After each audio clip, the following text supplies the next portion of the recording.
Welcome to On Leadership, a midweek podcast from HDBB. We believe leadership is a posture, not a position. And in the same way postures can be improved, leaders can grow. We want to encourage you to keep going and to equip you with practical ways to grow as a leader. Thanks for tuning in to On Leadership. To some people, this question is shocking. Is it even possible to lead your boss? To others, it's a cry for help. How do I deal with challenging authority? Hey, this is ABEL, and I'm one of the pastors at HDBB, and I lead a team in Alpha Asia Pacific. And I'm so glad you're listening in to the second episode of On Leadership. The question this week is, how do I lead upwards? It wasn't surprising at all that this was one of the top questions asked by leaders in a survey we did months ago. Knowing how to navigate our relationships with our superiors, trying to understand their motivations, and learning how to build trust with our leaders. These have never really been easy. But in a remote Zoom world, it sometimes feels near impossible. We all have authority in our lives. There are parents, our bosses, our government, and our boards. How is your relationship with your authority? You know, apart from leading ourselves, leading upwards is a leadership challenge we will never outlive. It could be one of the most releasing freedoms or one of the most crippling tensions of our lives. The research on this is telling. A US Gallup study found that 1 in 2 employees have left their jobs to get away from their leader at some point of their career. It's been said people often join because of the mission, but leave because of the manager. So with leading upwards applies to every phase of our lives. How do we do well in this? Here are 3 practical things you can do to lead upwards. Are you ready? Number 1, lead yourself. Number 2, give honor. And number 3, improve something. Lead yourself, give honor, and improve something. I believe that by committing to these 3 things, something will change. It may not always be the other person that changes, but hoping to change another person is too unambitious. The hardest person to change is always yourself. You see, the way to lead upwards is to first lead yourself. And that means deciding today, who is ultimately responsible for my growth? Who's responsible for my sense of validation and my responses? In other words, who drives my car? About 4 years ago, my wife Jacinta and I were on our way home and about to leave Lot 10, a shopping mall in KL, after a night of Alpha. Alpha is a course where you gather in small groups of people and then you explore life's big questions in that community. It's now available online, by the way, so check it out if you haven't done it. That night, I had taken my motorcycle to Lot 10. And if you've been there before, you may know that the motorcycle parking is located at the bottom of the car park spiral, just as you drive up the ramp. And because Jacinta knew that it would take me some time to get the bike over, she decided to wait for me at the side of the road, about 20 steps away. And where I was, as I was pulling the bike out, I suddenly heard a sound of a speeding car coming down the spiral. And then, from the corner of my eye, I saw a car with 4 college boys. They couldn't have been older than 25. Their hands were hanging out of the windows, music blaring. And then one of them noticed Jacinta and whistled at my wife. Pee-weet! They even had the cheek to say, hello. Now, obviously I wasn't very happy, right? But I was too far away to do anything. And then what I saw next really changed my mood. As the boys passed Jacinta, busy waving at her, I heard 2 loud sounds. First, a big crash. Then, the sound of air escaping a tire. It turned out that while they had taken their eyes off the road, they didn't see the road divider right at the bottom of the ramp. And one of the tires ran over the curb and got punctured. Now, I thought they had what they deserved by then, until I realized that all four of them had come out and were standing around their car looking clueless about what to do with their punctured tire. Then I realized, these guys don't know how to change their tire.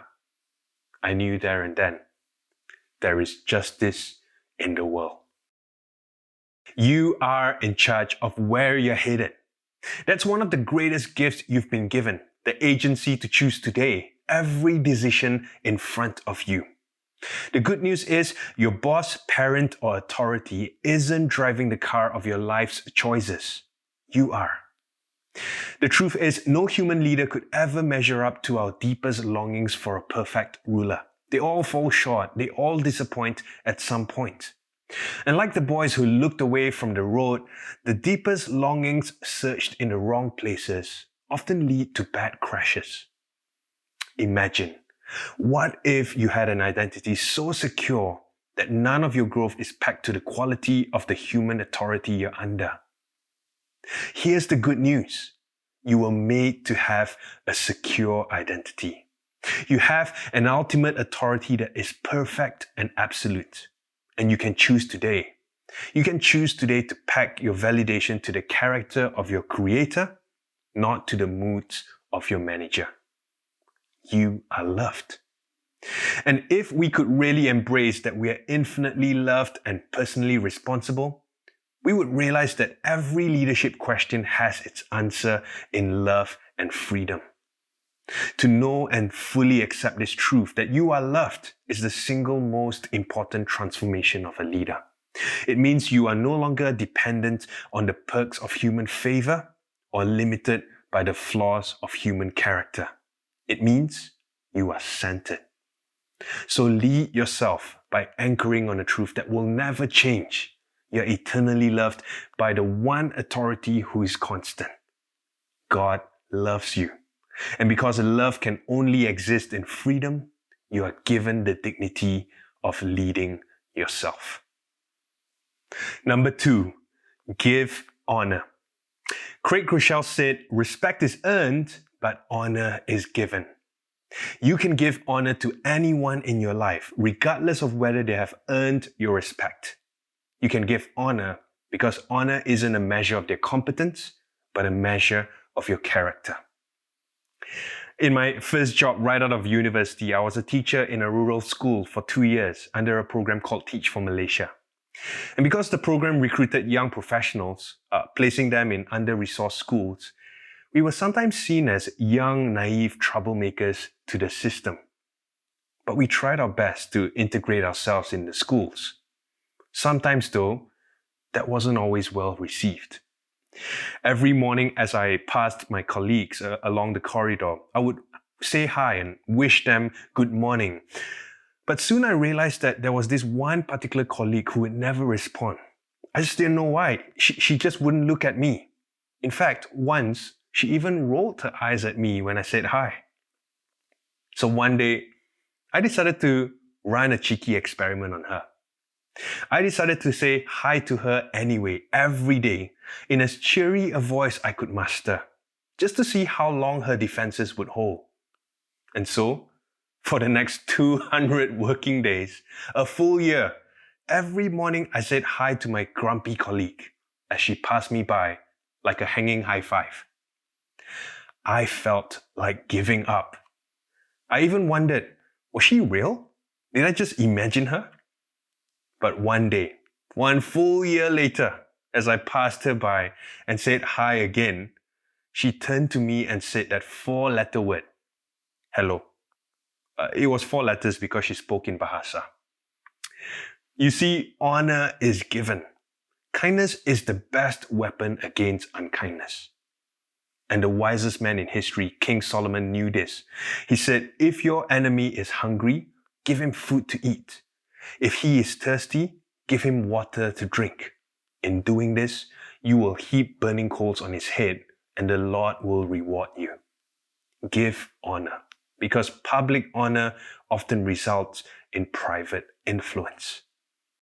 Finally, number 3, to lead upwards, improve something. In a sense, leadership is really just about 2 things done well. Be an expert encourager and be a master problem solver. And every time you encourage someone, every time you solve a problem, you improve something. See, leaders are not just problem spotters, they are problem solvers. And every initiative taken to improve something leads to influence. You know, the word influence itself tells a story. In Latin, it shares the same root word as influenza, a combination of two words, in and flow. In the ancient Latin-speaking days, it was believed that epidemics were caused by supernatural events. They believed that the influenza was caused by something external coming into us and working in us internally, and then affecting other people around us. Something infectious that you could catch from anyone. And they thought of influence as no different from influenza. You can catch it, you can carry it, and you can spread it. But how do you grow in influence? Find something to improve. In his book, Good to Great, Jim Collins writes, "For many people, the first question that occurs is, how do I persuade my boss to get it? My answer? Don't worry about that. Each of us can create a pocket of greatness. Each of us can take our own area of work and influence and can concentrate on moving it from good to great. It doesn't matter whether all the CEOs get it. It only matters if you and I do. Now, it's time to get to work." I love that. Today, you can take responsibility to make great what you can make great. You can create a pocket of greatness, even if it's a small pocket. And the good news is, you are not alone. Don't be limited by the extent of your authority or even by the extent of your job description. Some of the greatest leaders in the world led without titles. Gandhi didn't lead the movement of Indian independence with the job description of the Liberator of India, with an annual hospitalization coverage of 30,000 rupees and a hardship allowance. Take initiative for something you can do well. Create a pocket of greatness, and then lead beyond the comfort zone you are given. Leaders who go beyond the expectations of the past and into the possibilities of the future will influence the people of the present. So what's the practical game plan? Number 1, lead yourself. Find a moment right now to center yourself. I like to be quiet for a while in the morning. And then take hold of this truth that you are loved by a higher power. Your value is not pegged to the moods of a manager, but to the character of your creator. Number 2, give honor. If you lead yourself from a place of love, you will be able to lead others and upwards from a place of love. Here's something you can do right now. Find something positive to encourage your boss about. You don't have to be corny about it. You can just be generous with your thank you. Saying thank you for something is the most brilliant way to give positive feedback. It's specific, it expresses gratefulness, and it gives credit generously. Leaders share the credit, not the blame. And finally, improve something. See, where your initiative improves a need is where your influence begins to grow. Ask yourself, is there some drama I can reduce for my authority? Is there a burden I can lighten for my parent? What is one thing I can do to make someone's life a little easier today? I hope this encourages you today. You can lead up if you lead yourself. You can give honor if you lead from love.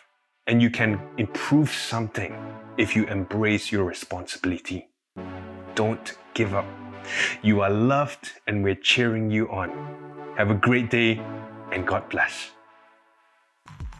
Thanks for listening to On Leadership. We hope you found this episode helpful. If you did, why not share it with a friend or post it on social media? Whatever platform you're listening on, don't forget to like, subscribe, or follow and turn on your notifications to receive more great content from HTBB.